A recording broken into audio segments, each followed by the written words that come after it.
Chamam o vírus de maldito de bis-poeta. Chamam o vírus de maldito, pois ceifa vidas queridas, entristece todas as famílias, como praga do Egito. O vírus sempre existiu. Na terra era isolado, em cavernas, ao lado de animais livres ao contágio. População sempre crescente, necessita mais alimentos. Isso obriga complementos buscados em local displicente. Não estamos sós no planeta. Agora temos certeza. Respeitar a natureza ou aguardar outro cometa que extinga a vida na Terra, pois vírus são seres criados e não frutos de acasos. O respeito afasta a guerra. Boa tarde. Eu sou o professor Bis-Poeta, o seu professor de língua portuguesa, apenas para complementar mais um texto que eu gostaria de não ter redigido, gostaria de não ter feito esse poema, mas a seriedade do momento pede. Estamos vivendo um momento grave, um momento de crise, Manaus assolada, colapso no sistema de atendimento, por isso é importante falarmos sobre o assunto. É muito importante também pensar que o vírus não é maldito pela simples razão de que fomos nós que invadimos o espaço do vírus. Uma cobra, uma jaguatirica ou uma onça não ataca as pessoas. Ela só investe contra as pessoas quando nós invadimos o território dela. Como a população tem aumentado e tem procurado cada vez mais recursos em locais antes não explorados, acaba acontecendo essa invasão. Acaba acontecendo e nós temos que aprender a conviver com todos os elementos da natureza, inclusive os vírus que não são malditos, porque também são criações de Deus, e é sempre bom lembrar que não cai uma folha de uma árvore se não for com a permissão de Deus. Bem, vamos prosseguir com as nossas considerações a respeito do pronome. Agora estamos na sua 22ª parte. Expresso um nome a que, na construção do discurso, se quer juntar uma explicação, comparação ou se lhe quer apontar característica saliente, costuma-se repetir este nome ou o que lhe serve de explicação, comparação ou característica, acompanhado do demonstrativo. Lembram-se, nós estamos tecendo considerações a respeito dos pronomes demonstrativos. E agora o demonstrativo é esse, e flexões. Vamos verificar aqui um texto de Machado de Assis. O olhar da opinião, esse olhar agudo e judicial, perde a virtude logo que pisamos o território da morte. Esse é um texto de Machado de Assis, profundo, hein, Elide? Profundo. Eu vou repetir. O olhar da opinião, esse olhar agudo e judicial, perde a virtude logo que pisamos o território da morte. Machado de Assis. E mais um trecho de Machado de Assis. Creio que por então é que começou a desabotoar em mim a hipocondria, essa flor amarela solitária de um cheiro inebriante e sutil. Mais um texto de Machado de Assis, pela elegância e pela busca constante de inovações, dá quase para sentir o estilo Machado de Assis nesse texto. Por meio do pronome invariável, o, repetimos pleonasticamente a oração objetiva que se antecipa de sua posição normal ou, em sentido inverso, antecipa a oração objetiva do texto. Vamos ver aqui nessas duas colocações, dá para verificar exatamente essa variante. Que todos iam sair cedo, eu o disse ontem.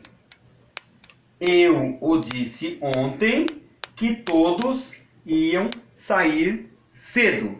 Perceberam? Nas duas variantes foi utilizado o pronome, nesse caso aqui o pleonasticamente, ou seja, o que é pleonasticamente? É quando nós queremos dar ênfase. O pleonasmo tanto pode ser positivo, quanto pode ser, entre aspas, negativo. Quando nós dizemos, por exemplo, vou subir para cima, eu estou utilizando um pleonasmo que costuma ser condenado por alguns gramáticos puristas. Hoje nós sabemos que esse subir para cima pode representar apenas uma ênfase do que a pessoa pretende fazer. Por isso, nós particularmente, eu como gramático, como professor, não condeno, mas alguns puristas condenam como pleonasmo negativo. Aqui não, aqui é um pleonasmo de reforço da ideia, é um pleonasmo de reforço da ideia. Reforços de demonstrativos, a necessidade de avivar a situação dos objetos e pessoas tratados pelo falante, o leva a reforçar os demonstrativos com os advérbios deiticos. Aqui, aí, ali, acolá. Este aqui, esse aí, aquele ali ou acolá. Vamos aos exemplos. Eu cá tenho minhas dúvidas.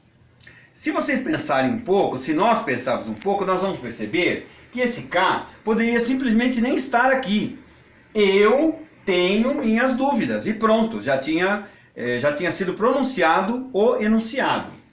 Mas esse cá reforça, tem um efeito de reforçar a ideia. Eu cá tenho minhas dúvidas. Eu lá, ele lá diz o que pensa.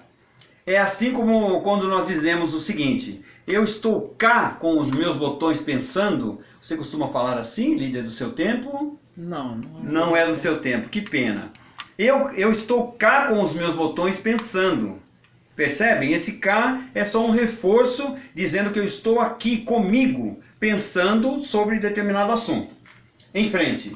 Também desempenham o papel de reforço enfático, mesmo e próprio e flexões presos a substantivos ou pronomes com o valor de, em pessoa, em sentido figurado ou próprio. Vamos aos exemplos.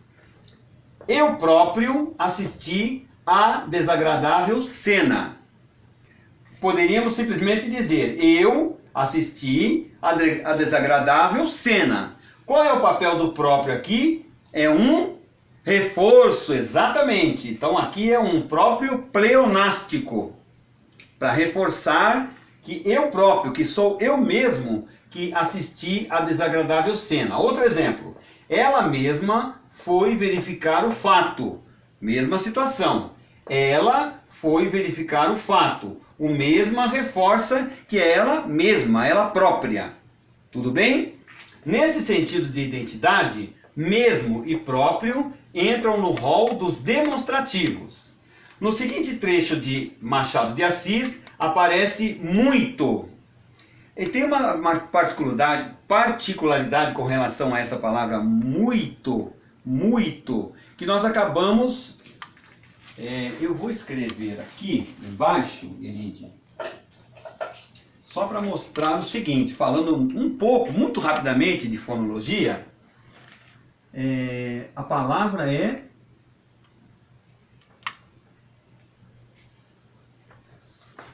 é muito. Essa é como se escreve a palavra. A transcrição fonética dessa palavra ficaria da seguinte forma.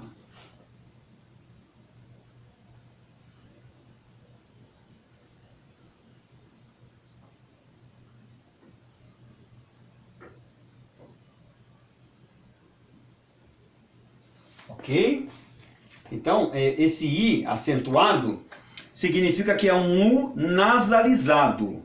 Nós não temos um N entre o I e o T. Entretanto, como essa palavra pede essa nasalização, nós acabamos pronunciando muito, como se houvesse ali um N. Não tem problema nenhum, é assim mesmo que se pronuncia a palavra. Eu só estou comparando a forma de escrita com os sinais, com a fonética. Aqui são os fonemas e aqui são as letras da palavra. Som representa o fonema e a escrita representa a palavra. Tudo bem? Prosseguindo. No seguinte trecho de Machado de Assis aparece muito. Você ignora que quem os cose sou eu, e muito eu. Também não é do seu tempo, Elide? Também não é do tempo da Elide. Você ignora que quem os cose sou eu, e muito eu. Então, muito eu, esse muito aqui está simplesmente fazendo uma ênfase, dizendo que sim, que é ele mesmo que cose os tecidos, ou seja lá o que for. Há construções fixas que nem sempre se regulam pelas normas precedentes. Entre elas estão isto é e nunca isso é, olhem o detalhe, com o valor de quer dizer ou significa, para introduzir esclarecimentos. B. Por isso, nem por isso, além disso, são mais frequentes que por isto, nem por isto, além disto. Como introduzir uma conclusão ou aduzir um argumento. Na letra C, isto de e não isso de, com o valor de, no que toca, no que diz respeito a. Essa é uma citação de Manuel Said Ali, que foi um grande gramático, inclusive é um gramático que o Bechara considera como mentor dele. Agora imaginem a importância desse gramático Manuel Said Ali, para Bechara considerar como mentor dele. Tem histórias a respeito dos dois, que um dia nós vamos contar a respeito dessas histórias entre Bechara e Manuel Said Ali.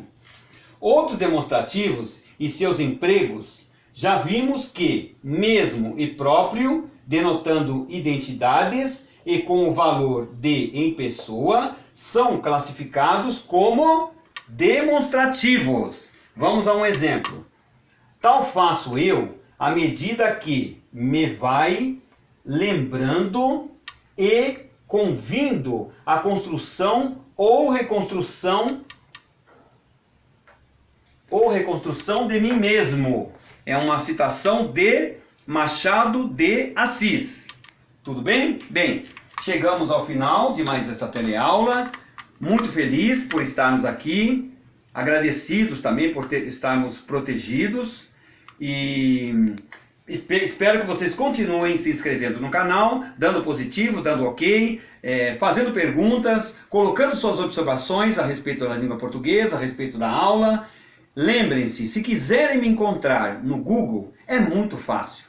É só escrever tudo junto, em minúsculo, Bispoeta, e aparecerão lá todos os locais em que eu tenho textos, como o Recanto das Letras. Qual é o outro mesmo, Elide?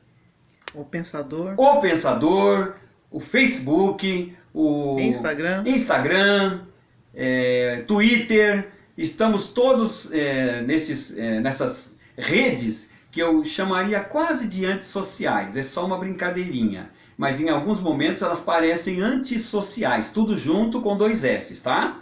Bem, muito obrigado, boa tarde e fiquem todos com Deus.